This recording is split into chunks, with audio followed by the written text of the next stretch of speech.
ជម្រាបសួរសូមស្វាគមន៍មកកាន់ Go Global Podcast រដូវកាលទី4ចាសូមស្វាគមន៍សាជាថ្មីវត្តមានរបស់នាងខ្ញុំឈឿនមួយគាតែងតែជួបបងប្អូនពុកម៉ែបងប្អូនអរគ្នារៀងរាល់សប្តាហ៍ក៏ដូចជាចែករំលែកតាក់ទងទៅនឹងបទពិសោធន៍ក៏ដូចជាការអប់រំថ្មីជូនដល់ពុកម៉ែបងប្អូនទស្សនាចាហើយដល់ឡែកនៅក្នុងថ្ងៃនេះគឺយើងបានជ្រើសរើសយកប្រធានបទមួយដែលតាក់ទងទៅនឹងការអានគឺជាបំណិនជីវិតហើយថ្ងៃនេះផងដែរនាងខ្ញុំក៏បានជើញភៀវកិត្តិយសរបស់យើងដែលគាត់គឺជាបណ្ណារក្ស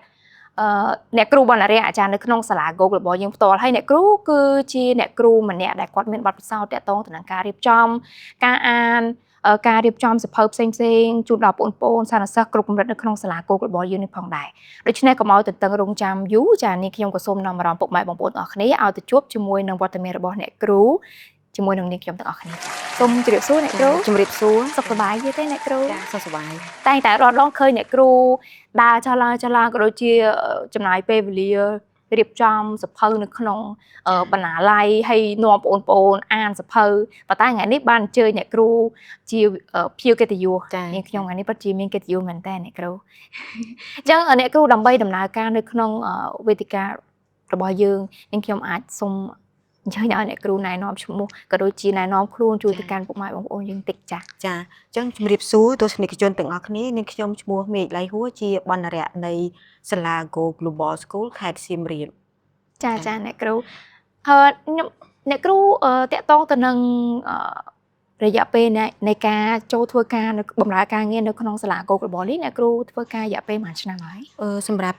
ការចូលធ្វើការនៅទីនេះគឺខ្ញុំធ្វើការរយៈពេល3ឆ្នាំនៅទីនេះចា3ឆ្នាំគិតចាប់ពីឆ្នាំ2023ចាយូរឆ្នាំដែរអ្នកគ្រូអញ្ចឹងអាចថាមានបទពិសោធន៍ច្រើនតាក់ទងទៅនឹងការរៀបចំបណ្ណាល័យក៏ដូចជាការឲ្យបងប្អូនសានុសិស្សគាត់បានយល់ដឹងពីការអានអញ្ចឹងណាអ្នកគ្រូអ្នកគ្រូអាចនាងខ្ញុំអាចដឹងបានទេថាតើដំណើរការនៃការរៀបចំថ្នាក់នៅក្នុងបណ្ណាល័យនោះបែបម៉េចអ្នកគ្រូចានៅបណ្ណាល័យសាលា Go Global យើងគឺយើងដំណើរការចាប់ពីម៉ោង7ព្រឹកដល់ម៉ោង5រសៀលហើយនៅក្នុងបណ្ណាល័យរបស់យើងមានដូចជាសៀវភៅរឿងនិទានចាសៀវភៅប្រឡំលោកសៀវភៅអប់រំផ្សេងសៀវភៅសិក្សាគោលនិងសម្រាប់ថ្នាក់ភាសាខ្មែរហើយនិងថ្នាក់ភាសាអង់គ្លេសគ្រប់កម្រិតពីថ្នាក់ទី1រហូតដល់ថ្នាក់ទី12ចាហើយនៅក្នុងនោះដែរយើងក៏មានម៉ោងសម្រាប់លោកគ្រូអ្នកគ្រូដែលស្ថិតនៅក្នុងកម្រិតថ្នាក់បឋមសិក្សាហ្នឹងគាត់អាចនាំកុមារទៅបណ្ណាល័យដើម្បីធ្វើនៅសកម្មភាពអំណានដូចជាអំណានលឺ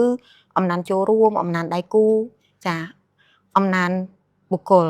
ហើយក៏គាត់មានសកម្មភាពដូចជាការនិទានរឿងឬមួយក៏សម្ដែងតួជាដើមរីឯថ្នាក់មធ្យមសិក្សាយើងក៏មានម៉ោងសម្រាប់ពួកគាត់ឲ្យទៅបណ្ណាល័យតាក់ទងទៅនឹងការស្រាវជ្រាវឬមួយក៏គាត់ធ្វើកិច្ចការអ្វីផ្សេងទៀតដែលគ្រូមុខវិជ្ជាគាត់បានដាក់ឲ្យចាអ្នកគ្រូដោយសារតែដូចនាងខ្ញុំផ្ទាល់អញ្ចឹងខ្ញុំតែងតែទៅជួយសម្របសម្រួលក៏ដូចជាមើលបងប្អូនសាស្ត្រសិស្សគាត់អានសភៅទាំងពីរកម្មវិធីអញ្ចឹងណាអាចទាំងកម្មវិធីភាសាខ្មែរនិងកម្មវិធីភាសាអង់គ្លេសដែលឡែកនាងខ្ញុំឃើញថាគឺពិតជាមានសកម្មភាពខុសគ្នាមែនឃើញអ្នកខ្លះទៅគាត់អានជាបុគ្គលអ្នកខ្លះទៅគាត់មានការរៀបចំជាក្រុមអានអញ្ចឹងណាអ្នកគ្រូឲ្យមានការដឹកនាំពីអ្នកគ្រូផ្ទាល់អញ្ចឹងទៅនាងខ្ញុំអាចដឹងបានទេថាអ្វីទៅជាអត្ថប្រយោជន៍នៃការអានសភៅនេះចាតកតងទៅនឹងអត្ថប្រយោជន៍នៃការអានសៀវភៅអញ្ចឹងការដែលយើងទៅអានសៀវភៅទី1គឺជួយវឹកហាត់ខួរក្បាលរបស់យើងឲ្យខួរក្បាលរបស់យើងចេះមានភាពបត់បែនហើយមានភាពរហ័សចាហើយក៏ទម្លាប់កុមារឲ្យគាត់ចាប់ផ្ដើមនៅក្នុងការអានសៀវភៅហើយចំណុចមួយទៀតយើងអាចថាការអានគឺជួយបណ្ដុះនៅបំណិនជីវិតរបស់ពួកគាត់អញ្ចឹងនៅពេលដែលគាត់រស់នៅក្នុងជីវភាពរស់នៅប្រចាំថ្ងៃក៏ពួកគាត់ត្រូវការអានដូចគ្នាដែរចាហើយចំណុចមួយទៀតគឺជួយបង្កើននៅសមាធិអញ្ចឹងរាល់សៀវភៅដែលយើងរៀបចំដាក់តាំងនៅក្នុងបណ្ណាល័យគឺសុទ្ធតែជាសៀវភៅដែលអប់រំតាក់ទងទៅនឹងការអប់រំបែបវិជ្ជមានសម្រាប់កុមារអញ្ចឹងជួយឲ្យកុមារនឹងគាត់មានភាពអត់ធ្មត់នៅក្នុងការជួបជាមួយនឹងរឿងដែលនៅខាងក្រៅឲ្យគាត់ចេះមានភាពអត់ធ្មត់ហើយមួយទៀតក៏ជួយឲ្យពួកគាត់នឹងកាត់បន្ថយពីសកម្មភាពជាមួយនឹងគ្រឿងអេឡិចត្រូនិកចាហើយអាចកាត់បន្ថយភាគច្រើនជាមួយនឹងប្រភេទអេក្រង់ចាហើយបើសិនជាគាត់ចាប់ផ្ដើមអាននៅថ្ងៃនេះគាត់នឹងអាចក្លាយទៅជាអ្នកដឹកនាំនៅថ្ងៃក្រោយចាការអានគឺពិតជាមានអត្ថប្រយោជន៍មែនហើយក៏នាងខ្ញុំក៏គាំទ្រក្នុងការឲ្យបងប្អូនគាត់ព្យាយាមបណ្ដុះការអានណាព្រោះដោយសារតែឥឡូវគឺថាគាត់ចូលចិត្តផ្ដោតអារម្មណ៍ទៅលើទូរស័ព្ទច្រើនចា tablet ទូរស័ព្ទផ្សេងកុំព្យូទ័រគាត់ចូលចិត្តហើយថាជក់អញ្ចឹងណាគ្រូតែបើថាការអានសៀវភៅវិញខ្ញុំគិតថាគាត់អត់ចូលចិត្តទេព្រោះដោយសារតែមានពលឺមានអីដូចទូរស័ព្ទឬអីចឹងណាគ្រូប៉ុន្តែនាងខ្ញុំឃើញថាក៏មានបងប្អូនសិស្សានុសិស្សខ្លះគាត់ចូលចិត្តហើយបងប្អូនសិស្សានុសិស្សខ្លះទៀតក៏គាត់អត់ទាន់ចេះផ្ចង់អារម្មណ៍ក្នុងការអានសៀវភៅដើម្បីឲ្យខ្លាយទៅជាទម្លាប់ដែរអញ្ចឹងទៅនាងខ្ញុំអាចដឹងបានទេថាតើគួរតែអានសៀវភៅរបៀបណាដើម្បីឲ្យមានប្រសិទ្ធភាពដល់ពួកគាត់ចាដើម្បីអានឲ្យមានប្រសិទ្ធភាពទី1សម្រាប់អ្នកអានមិនថាកុមារមិនថាមនុស្សធំទេយើងត្រូវដឹងថាមុនពេលដែលយើងជ្រើសរើសសៀវភៅអានយើងត្រូវគិតអំពីគោលបំណងសិនថាយើងចង់អានសៀវភៅហ្នឹងចង់អានអំពីអ្វីបន្ទាប់ពីគាត់ជ្រើសរើសគោលបំណងខ្លួនឯងដឹងតែខ្លួនឯងចង់អានអីហើយគាត់អាចទៅមើលនៅសៀវភៅទី1មើលចំណងជើងមាតិកាឬមួយក៏ផ្នែកខាងក្រោយនៅសៀវភៅដែលគេបានចងក្រងឬមួយក៏គេបានសរុបពីខ្លឹមសារនៅក្នុងសៀវភៅបន្ទាប់មកហើយគាត់អាចធ្វើការអានដែលមានអន្តរកម្មជាមួយនឹងការអានរបស់គាត់គឺគាត់ពេលដែលគាត់កំពុងអានគាត់អាចមានខ្មៅដៃ sticker note ឬមួយក៏ Word highlight សម្រាប់គាត់ note នៅចំណុចសំខាន់ៗដែលគាត់បានមើលឃើញពីអ្វីដែលគាត់បានអានចេញពីក្នុងសៀវភៅហើយក្រោយពីគាត់បានធ្វើសកម្មភាពទាំងអស់នោះហើយគាត់អាចនិយាយប្រាប់អ្នកដែលនៅជុំវិញខ្លួននៅចំណុចសំខាន់ៗដែលគាត់បានអានបានឃើញឬមួយក៏គាត់អាចធ្វើ mind map សម្រាប់ខ្លួនឯង note ពីចំណុចសំខាន់ចាហើយចំណុចដែលសំខាន់មួយទៀតដើម្បីឲ្យអានកាន់តែមានប្រសិទ្ធភាពល្អគឺអ្នកដែលនៅជុំវិញខ្លួនគាត់ក៏យើងមើលដែរថាតើកុមារគាត់ត្រូវការអានសៀវភៅបែបណាដើម្បីយើងជ្រើសរើសឬមួយក៏ផ្ដល់សៀវភៅឲ្យពួកគាត់អញ្ចឹងសម្រាប់កុមារជាទូទៅយើងត្រូវផ្ដល់សៀវភៅឲ្យពួកគាត់សៀវភៅដែលមានរូបភាពច្បាស់ស្អាតហើយអក្សរតិចហើយសម្រាប់ថ្នាក់មធ្យមសិក្សាយើងគួរណាតែផ្ដល់ជាសៀវភៅបែបប្រឡំលោកឬមួយក៏សៀវភៅបែបអប់រំឬមួយក៏សៀវភៅណាដែលគាត់អាចធ្វើការស្វ័យសិក្សាបានដោយខ្លួនឯងចាអ្នកគ្រូស្ដាប់ទៅសូម្បីតែការជ្រើសរើសសៀវភៅអានក៏ជាកលឹះមួយដើម្បីធ្វើឲ្យបងប្អូនហ្នឹងគាត់ផ្ដោតអារម្មណ៍គាត់ចូលចិត្តទាញអារម្មណ៍ឲ្យគាត់ចូលចិត្តអានដែរព្រោះមិនពុបឡើងឲ្យគាត់អានសៀវភៅមានអក្សរច្រើនហើយសិលឹកសៀវភៅក៏អត់មានភាពតាក់ទាញខ្ញុំគាត់ថាកូនសិស្សប្រកាសជាគាត់នឹងធន់ទ្រាំហើយលែងចង់បើកសៀវភៅអានទៀតហើយអ្នកគ្រូចាអ្នកគ្រូអរគុណច្រើនស្ដាប់អ្នកគ្រូទៅក៏វាបតកលាទៅនឹងសៀវភៅរឿងនិទាននិងសៀវភៅប្រឡោមលោកដែរអញ្ចឹងនាងខ្ញុំចង់ដឹងបន្ថែមទៀតសម្រាប់បងប្អូនក៏ដូចជាអ្នកដែលគាត់ចូលចិត្តអានបែបប្រឡោមលោកនិងរឿងនិទានហ្នឹងតើវាមានការប៉ះពាល់អ្វីខ្លះដល់ការរៀនសូត្រដែរអ្នកគ្រូហើយវាក៏ជាឥទ្ធិពលអាក្រក់ឬក៏អត់សម្រាប់បងប្អូនដែលគាត់ចូលចិត្តអានរឿងនិទានឬក៏អានសៀវភៅប្រឡោមលោកអញ្ចឹងណាគ្រូចាតាមពិតទៅការអានដូចជាប្រឡំលោកនិងរឿងនិទានវាគឺជាច្រកចូលសំខាន់ដើម្បីបង្កើតទម្លាប់អានសម្រាប់អ្នកសិក្សាយើងនិយាយមែនទែនទៅអញ្ចឹងនៅកម្រិតបឋមជាទូទៅគឺយើងផ្ដល់ជាសៀវភៅរឿងនិទានដើម្បីឲ្យគាត់ចាប់ផ្ដើមរៀនអានពីដំបូងចាហើយដល់ពេលដល់ការអានរបស់ពួកគាត់នឹងគឺជួយជំរុញនៅសមត្ថភាពរបស់ពួកគាត់តាក់ទងទៅនឹងវាក្យសព្ទយើងដឹងហើយថាសៀវភៅប្រឡំលោកឬមួយក៏សៀវភៅរឿងព្រេងនិទានជាទូទៅគឺអ្នកនិពន្ធគាត់បានប្រើពាក្យពេចន៍ចាបានរំលេចពាក្យពេចន៍ដែលជួយដល់កុមារនឹងឲ្យការសិក្សារបស់គាត់កាន់តែល្អប្រសើរហើយសៀវភៅដែលគាត់រៀននៅក្នុងថ្នាក់ឬមួយក៏សៀវភៅសិក្សាគោលយើងមិនអាចទៅសេអស់ពាក្យពាក្យស័ព្ទដែលយើងយកមកប្រើប្រាស់នៅក្នុងជីវភាពរស់នៅប្រចាំថ្ងៃបានទេអញ្ចឹងដូច្នេះហើយបើសិនជាគាត់ដែលជាអ្នកចូលចិត្តអានសៀវភៅរឿងនិទានអ្នកដែលចូលចិត្តអាននៅសៀវភៅរឿងប្រឡំលោកអាចថាជាការចាប់ផ្ដើមនៃការឈានចូលទៅដល់ការទម្លាប់នៃការអានសៀវភៅចាអ្នកគ្រូចាដោយសារតែដូចអ្នកគ្រូនិយាយអញ្ចឹងអាចថាការប្រឡំលោកហ្នឹងតងចិត្តពួកគាត់ឲ្យចង់តួអង្គនេះតួអង្គនោះធ្វើឲ្យគាត់មានអារម្មណ៍ថាសប្បាយចិត្តទៅគាត់ចេះតែចង់អានអញ្ចឹងអាចវាល្អគឺជាច្រកចូលពិតជា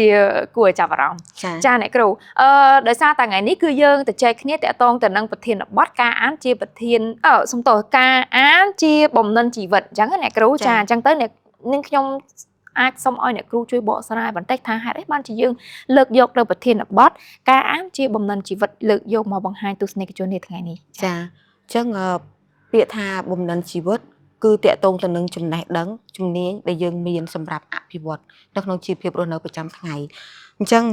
នៅក្នុងសាលាគឺគេបរៀនដល់សិស្សានុសិស្សគឺត្រឹមថ្នាក់ទី12ជាទូទៅមានទេរហូតដល់គាត់ចាប់ថ្នាក់អាចថាត្រឹមថ្នាក់បញ្ញាបត្រប៉ុន្តែចំពោះការអានគាត់អត់មានប្រើសម្រាប់តែត្រឹមថ្នាក់ទី12ឬមួយក៏ត្រឹមថ្នាក់បញ្ញាបត្រទេគឺគាត់ ប្រើពេញមួយជីវិតរបស់ពួកគាត់អញ្ចឹងយើងអាចថាការអានគឺជាឧបករណ៍មួយសម្រាប់ដឹកនាំ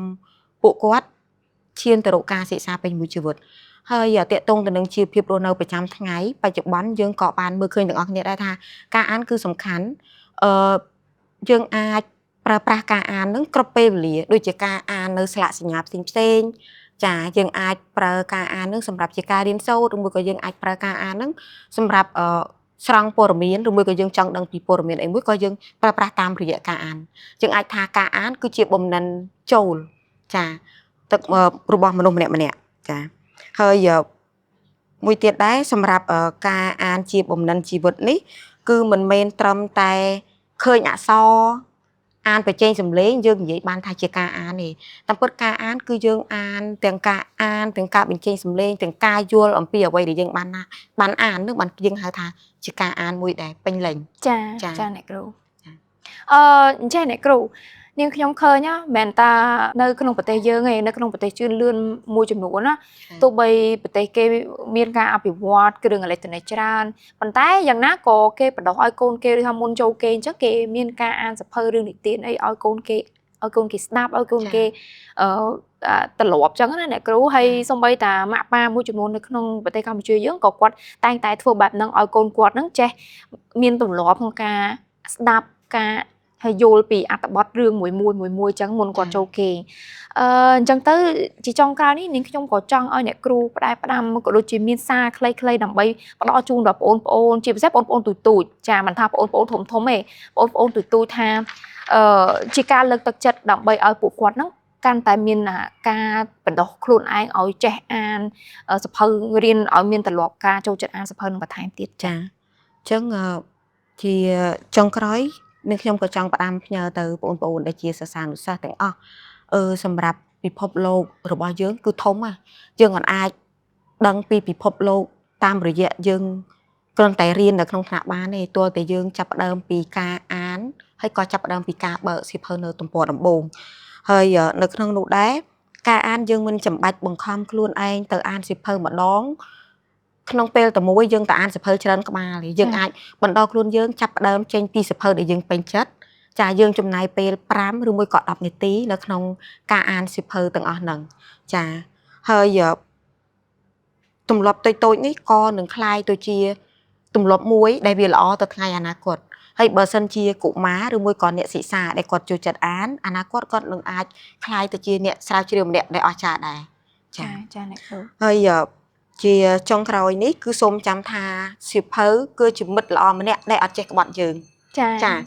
ហើយបណ្ណាល័យគឺជាផ្ទះនៃចំណេះដឹងឬមួយក៏ជាឱសថស្ថានសម្រាប់អ្នកសិក្សាផងដែរចាអរគុណច្រើនអ្នកគ្រូអរគុណច្រើនសម្រាប់ការចូលរួមក៏ដូចជាចែករំលែកតទៅនឹងចំណេះដឹងនៃការអានសភៅជូនដល់បងប្អូនក៏ដូចជាពុកម៉ែបងប្អូនដែលគាត់មានកូនតូចអញ្ចឹងគាត់អាចថាយកចំណេះដឹងមួយនេះដើម្បីចែករំលែកទៅដល់កូនគាត់បន្តទៅទៀតចឹងណាអ្នកគ្រូហើយអរគុណអ្នកគ្រូសម្រាប់ការចំណាយពេលដ៏មានតម្លៃចូលរួមនៅក្នុងកម្មវិធី podcast ផងខ្ញុំថ្ងៃនេះហើយសូមជូនពរអ្នកគ្រូមានសុខភាពល្អក៏ដូចជាឆ្នាំថ្មីចិត្តឈានចូលមកដល់ហើយសូមជូនពរអ្នកគ្រូជោគជ័យនៅក្នុងអភិកិច្ចការអរគុណចា៎ហើយឈានចូលមកដល់ពេលវេលានេះវីដេអូរបស់យើងក៏បានឈានចូលមកដល់ទីបញ្ចប់ដែរនេះខ្ញុំក៏សូមថ្លែងអរគុណដល់ពុកម៉ែបងប្អូនក៏ដូចជាទស្សនិកជនរបស់ Go Global TV ដែលតែងតែគាំទ្រក៏ដូចជាការផ្សាយផ្សេងរបស់ page Go Global TV របស់យើងហើយយើងនឹងជួបគ្នានៅក្នុងវីដេអូជាបន្តទៅទៀតដូច្នេះវត្តមានរបស់នាងខ្ញុំឈឿនមួយគៀដែលជាអ្នកសម្របសម្រួលនៅក្នុងកម្មវិធី Go Global Podcast ជាមួយនឹងអ្នកគ្រូចាបណ្ណារៈនៅក្នុងសាលា Go Global សូមអរគុណនិងសូមជម្រាបលា